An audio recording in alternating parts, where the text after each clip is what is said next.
we're going to explain how to connect a VDG, voltage doubler generator, to a motherboard.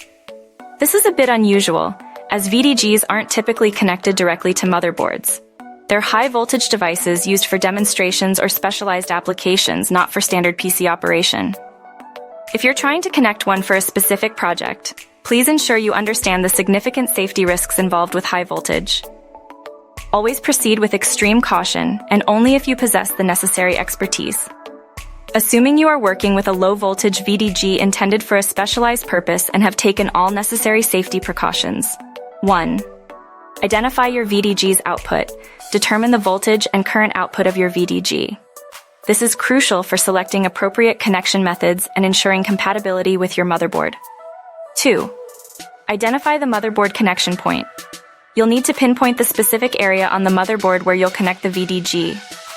This might require consulting your motherboard's manual to identify compatible header pins or any specific interface designed for external voltage sources.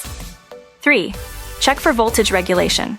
Motherboards require very precise voltages.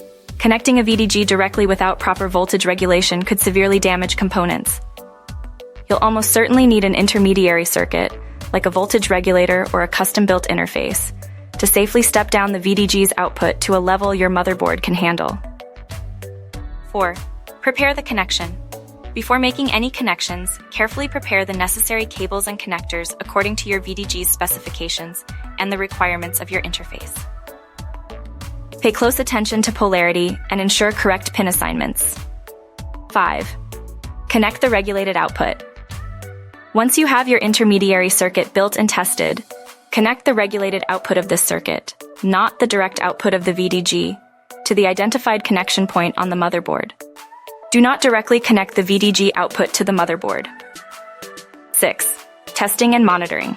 After making the connection, carefully monitor the voltages and currents at various points in your circuit using a multimeter. Verify that all voltages are within the acceptable range for your motherboard. 7. Troubleshooting.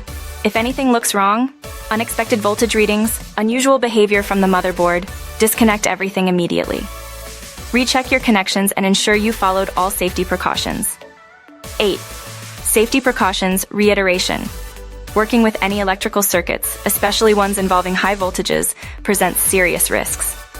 Ensure the power is completely off before connecting or disconnecting anything.